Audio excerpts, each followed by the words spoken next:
Muito bem, estamos aqui nessa tarde, juntamente com o nosso diácono, professor Paulo Sérgio.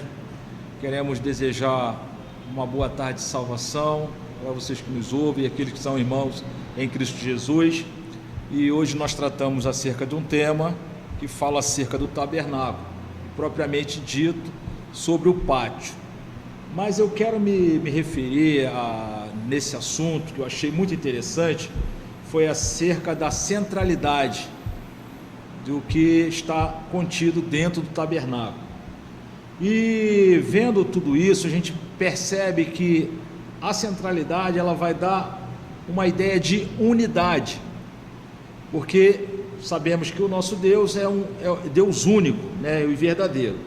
Porém, a gente estudando e analisando o contexto dessa lição, a gente observa que ela tem assim algumas características e que ela apresenta duas perspectivas. A primeira é no âmbito da antiga aliança, ou seja, no Antigo Testamento, onde o próprio Deus ele declara o seu prazer, a sua vontade de estar no meio do seu povo.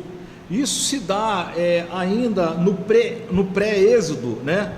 Que quando Deus fala lá em Êxodo capítulo 6, no versículo 7, ele diz assim: vos tomarei por meu povo e serei o vosso Deus. E isso já nos remete a entender que a vontade de Deus era verdadeira de tomar e ser o Deus desse povo, né?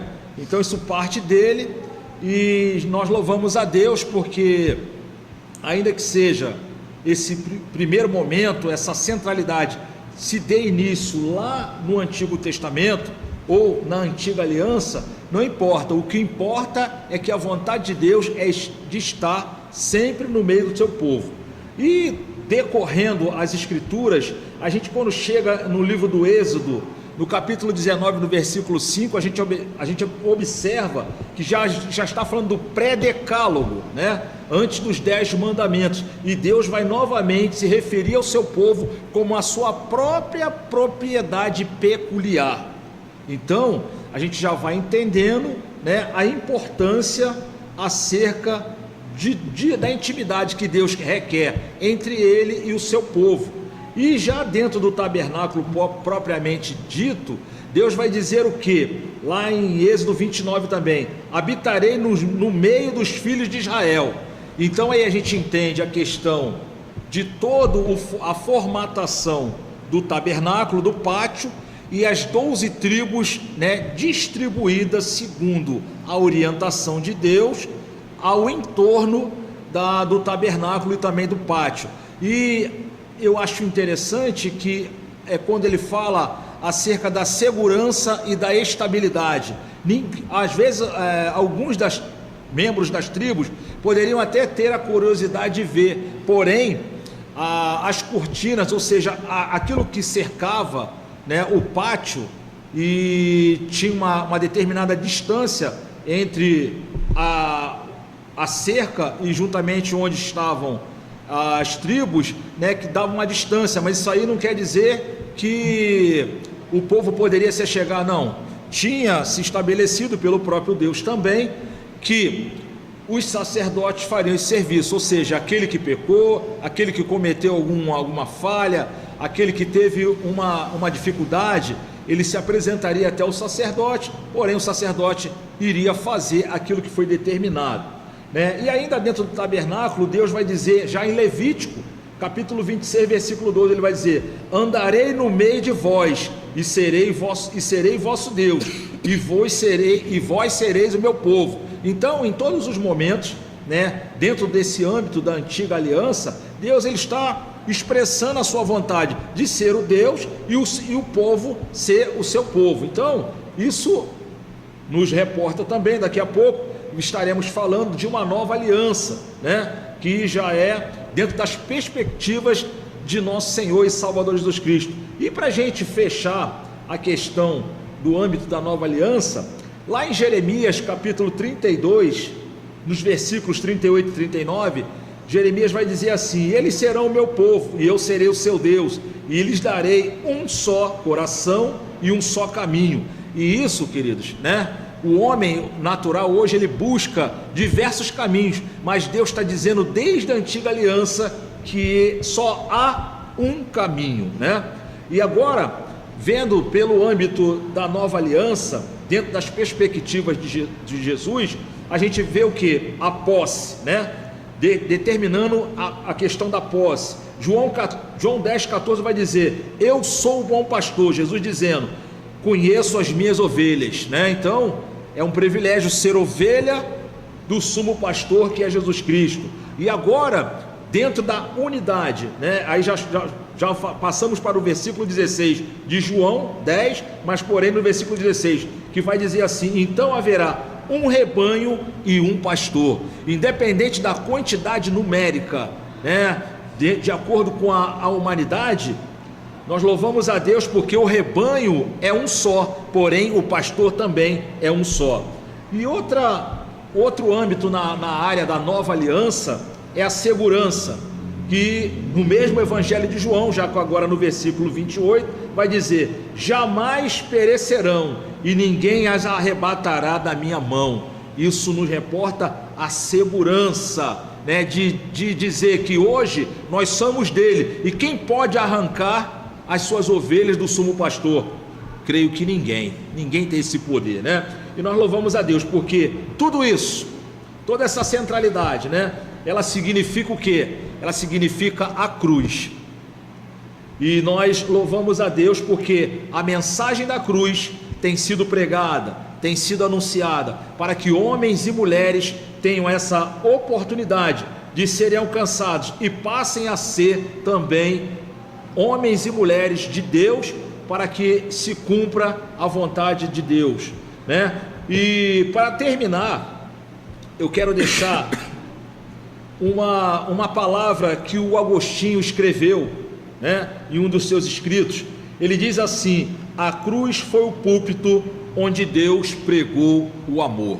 E aqui eu encerro a minha falação e o meu comentário, para que o nosso professor Paulo Sérgio possa dar continuidade também ao seu comentário.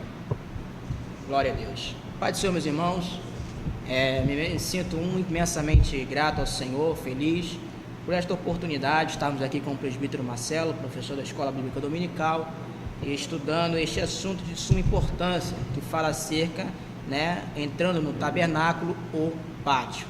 E nós aprendemos nesta manhã, né, um assunto muito importante, a qual Deus estabeleceu para Moisés, né, acerca de todo o parâmetro, todas as instruções que deveria ser feito na construção deste pátio, né?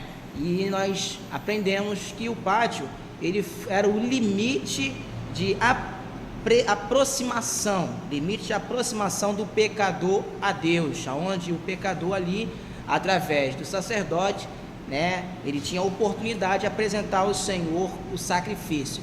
E havia dois utensílios importantes dentro do pátio, que era o altar do holocausto, né, que até será assunto da nossa próxima lição, e também a pia de bronze, que servia para a santificação dos sacerdotes.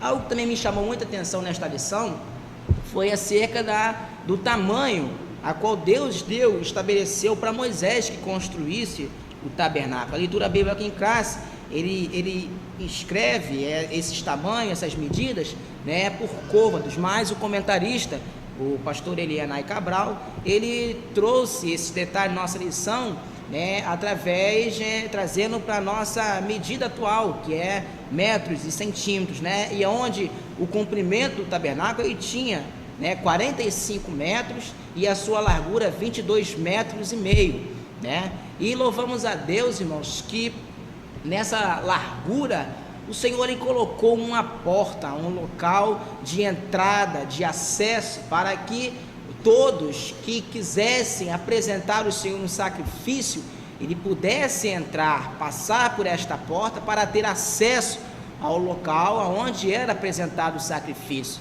E nós aprendemos nesta manhã que esta porta, ela tinha aproximadamente 9 metros de largura, né? E ela era sustentada por 4 colunas e 4 véis, que simboliza, né, os 4 evangelhos, do nosso Senhor e Salvador Jesus Cristo.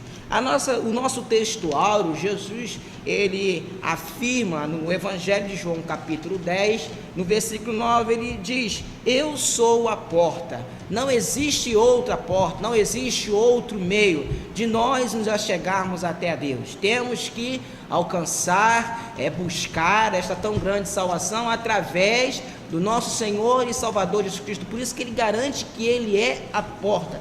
E se alguém entrar por mim, é uma condição, se a pessoa quiser, se a pessoa aceitar, se a pessoa desejar, se alguém quiser entrar por mim, diz o Senhor Jesus, salvar-se-á e entrará e sairá e achará pastagem. Mas eu quero destacar também, nesses poucos minutos que nos resta, que nesta porta, a qual Deus estabeleceu para Moisés, que construíste, louvado seja, na direção do leste, na direção do ocidente, voltado para onde o sol nascia, louvado seja o nome do Senhor. Isso tudo tem uma simbologia, porque nosso Senhor Jesus Cristo é o sol da justiça, e a porta do tabernáculo tinha que estar, em direção, de frente, para aonde o sol, ele, diariamente ele nascia, ali no ocidente, louvado seja o nome do seu lado leste, aonde estava virado a porta do tabernáculo. Tudo uma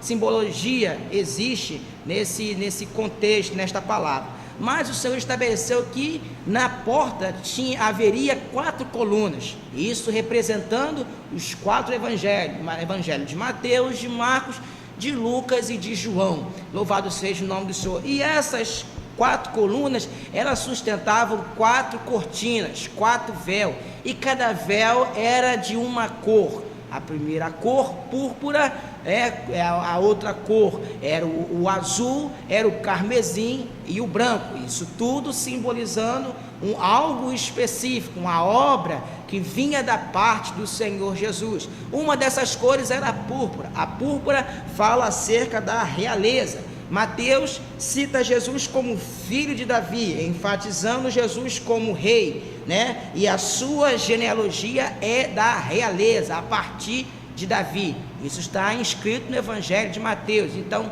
simbolizando a púrpura, aquela cor de realeza. Outra cor que também o Senhor instrui a Moisés,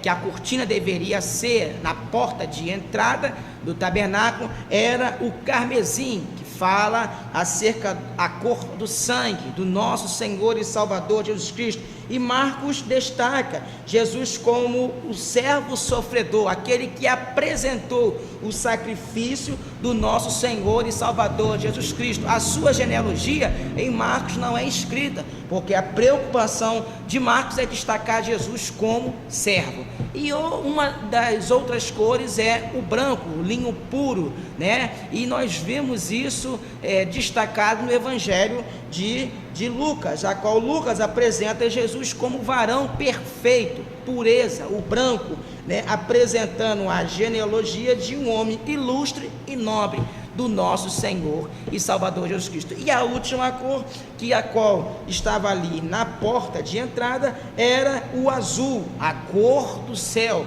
João fala da divindade de Jesus. A genealogia não é apresentada no Evangelho de João, pois Deus não tem a ascendência, quer dizer, não tem início, onde o Evangelho de João mesmo inicia, dizendo que no princípio era o verbo, e o verbo era Deus, e o verbo se fez carne e habitou entre nós. Por quê? Porque aponta para o nosso Senhor e Salvador Jesus Cristo, referindo-se a nosso Senhor e Salvador Jesus Cristo. Por isso que uma das cores era o azul. E esta lição foi uma lição muito maravilhosa, de uma profundidade tremenda. Aprendemos muito acerca desta lição, acerca da cor do véu que cercava o pátio, falando acerca da pureza,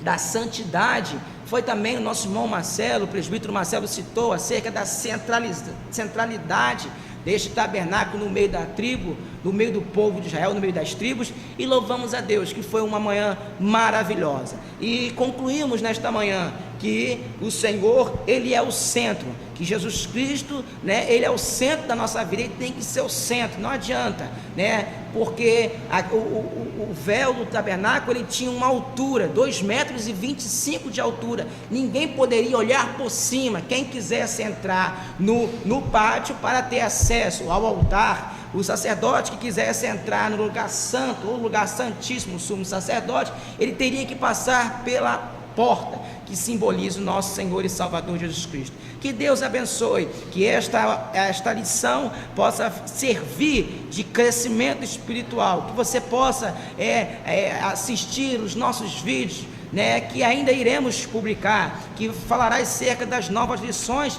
que sobrevirão para o nosso conhecimento, e que você possa crescer na graça, estudar, estude, né? Busque o conhecimento, porque é uma lição que fala de algo maravilhoso, que aponta para o nosso Senhor e Salvador Jesus Cristo. Assista o nosso vídeo, divulgue, publique, né? Curta, né? Para que o nome do Senhor possa continuar sendo engrandecido e glorificado através dessas edições que os nossos irmãos têm publicado para a glória e honra do nome do nosso Deus Todo-Poderoso. Que Deus abençoe. A paz do Senhor Jesus. Amém.